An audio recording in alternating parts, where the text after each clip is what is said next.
Күн яқшы болсын, сыйлы елдаслар. Мен Ноғай дауысы газетасының журналисті, балалар үшін шығатын республикалық Мәметеке адабият суреттеу журналының бас редакторы Асан Найманов. Бүгінгі хабарымды батырғым келеді этножурналистика хақында. Аяулы достарым, сіз бүгінгі мектептерде оқисыз. Ертең сізді Аллах бұйыртса яшаудың кең жолдары сақлайдылар.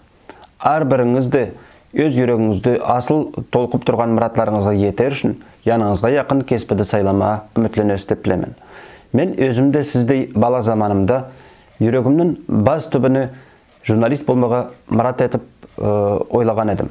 Сол мұратымға етер үшін Қарашай Шәкеш үкіметтік университетіне түсіп, филология факультетін тауысып, яшауымда журналистикады сайладым.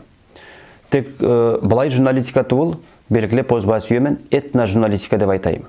Не десе этножурналистикадың икон манесі бар. Бөтінді тұпақласып яшайтан біздің Ноғай регионларымызда Аштархан областында, Ставрополь крайында, Қарашай Шәкеш, Дагестан, Шешен, Қырым республикаларында. 2010 жылдағы яшаушылардың санын yazып алудың тамамына көре, Россия қыралымызда Ноғайлардың саны 103.600 адам болып саналады.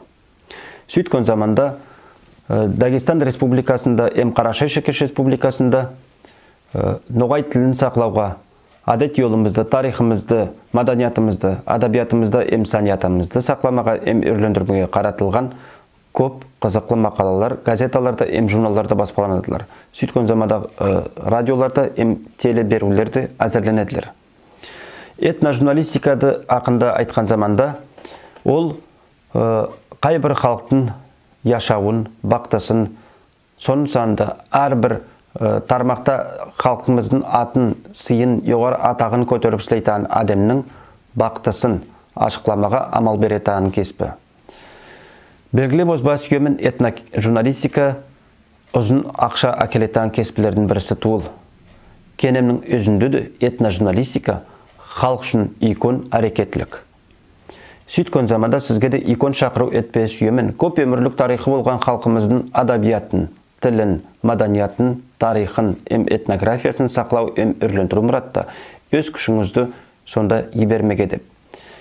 Аллах бұйыртса яшауыңызда алдыда кеспі сайламаға ойланған заманда мен сізге икон тілегім этножурналистикаға мұрат етпеге, ниетленмеге. Тұтаслап айтайым, оқушылар этножурналистика кабинеттен шықпайтаған, ерінетаған адамлардың кеспісі туыл.